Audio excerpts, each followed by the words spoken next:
Good evening, Asante Sana. I'm Jan Roberts from Key Leadership Institute in South Africa, and I was asked by my dear friend Kelvin Nayamachi, who I've got the greatest respect for, to be with him at the book club tonight. And I had full intentions to do so because As a Man Thinketh is a wonderful book that I really appreciate and I've studied as well.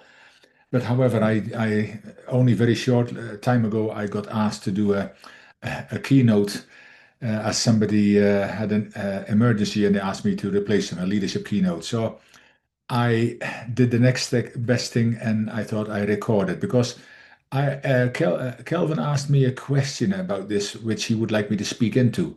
And the question on a man, As a Man Thinketh by James Allen was that, and I'm not just going to check it.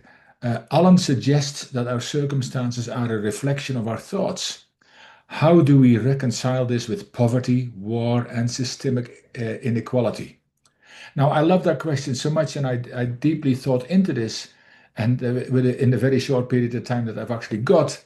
So I thought, well, I'm going to do a little video, and I hope Calvin will play it, because firstly, I love actually that he talks about thoughts become actions, actions become habits, and habits shape our destiny.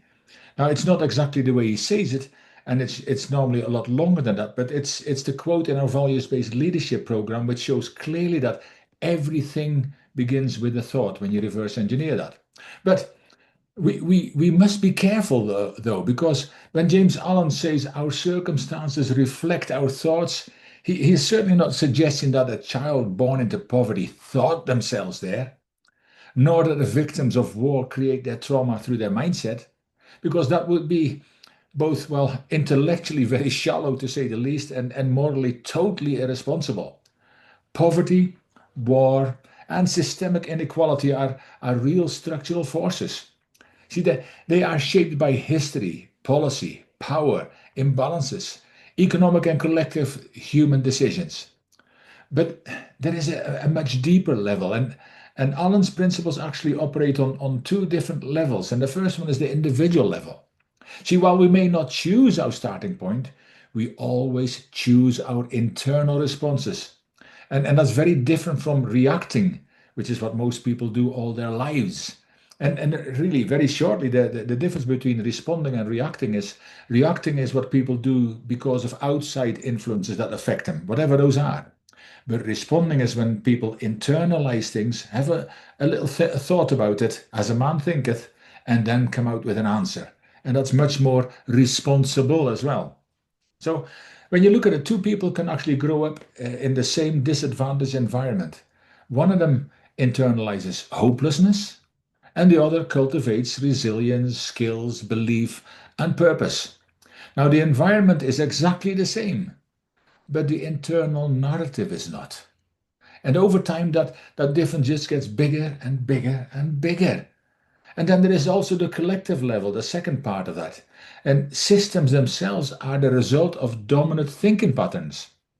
For example, greed, prejudice, tribalism, fear. Now, these are amongst patterns that, when scaled across societies, become policies, wars, and inequality. And in that sense, poverty is not just economic, and war is not geopolitical, inequality is not just structural. These are the externalized manifestations of collective thoughts and values. I hope that makes a bit of sense. But the big question is, of course, so how do we reconcile this? What can we do about it, basically?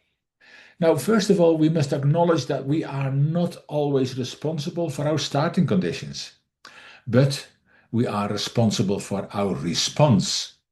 And collectively, we are responsible for the systems our think and sustain.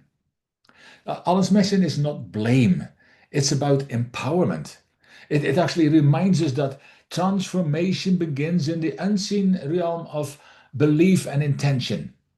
Now, I can do a whole keynote about intentional living, and from there it moves outwards into action, influence, and eventually systemic change. So perhaps the real question is not, did people think themselves into poverty, but rather, What kind of thinking must we cultivate to build a world where poverty and inequality actually decrease? And that, my friends, is where leadership begins. Now, I hope I answered that question well, and I wish I could have been with you, but thank you, Calvin, for giving me that opportunity. I look forward to being in your book club the next time, and I wish you all an amazing evening. Take care from Johannesburg, South Africa.